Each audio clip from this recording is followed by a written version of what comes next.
Almost a year ago, I made a video on the standard banner and whether it would receive an update.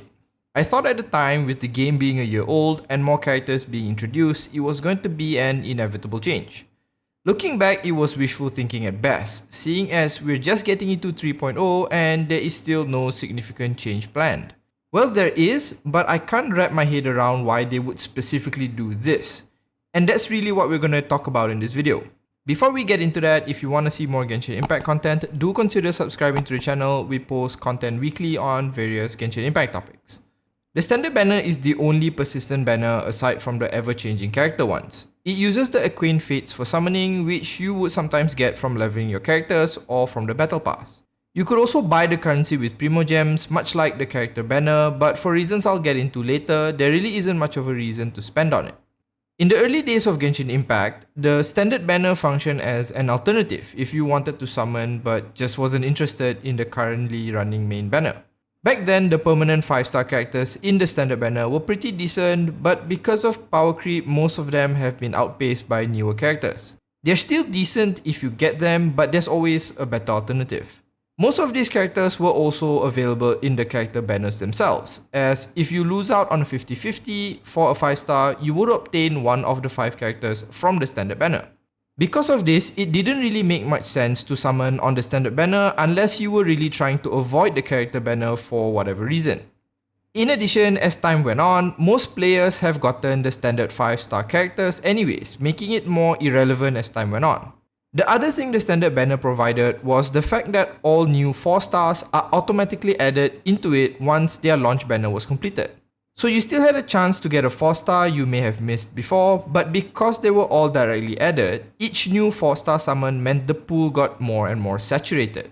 The relevancy of the banner became more and more questionable as time went on, and eventually most people just summoned if they have extra Acquaint Fates and never knowingly did it. However, pretty soon, the standard banner will be seeing an update.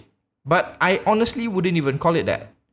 See, what's happening is that in 3.0, Tighnari is having his first banner. Once that's done with, it has been announced that he will be made available in the standard banner from 3.1 onwards. This means that he will be the first 5-star character to be included in the banner after almost 2 years of the game being live.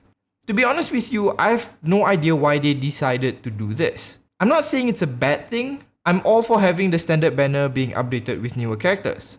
I just don't get why specifically this one. I've seen people speculate the reason for this change is that he will represent Dendro in the standard banner, as each element will then be present. But if that were the case, why have they skipped out on a Geo character?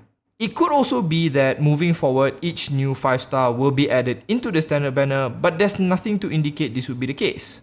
So their reasons for including Tighnari specifically is pretty nebulous at this point in time. What I hope we would get still remains the same as my original video.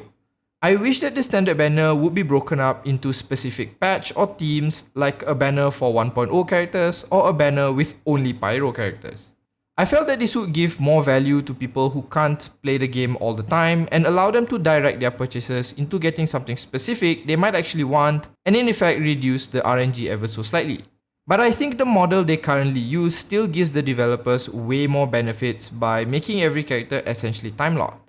Yes, I am aware that the frequency of reruns and the number of character banners have increased.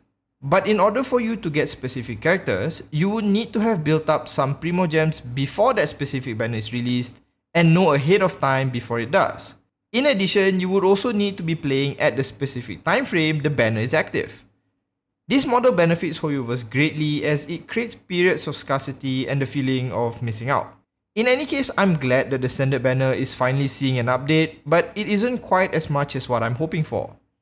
Maybe in the near future this could change, but I haven't really seen anything that might indicate this.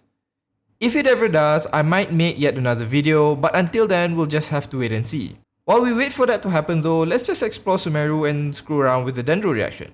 I hope you enjoyed the video and do remember to subscribe if you want to see more Genshin Impact videos, and I'll see you in the next one. As usual, have a nice day.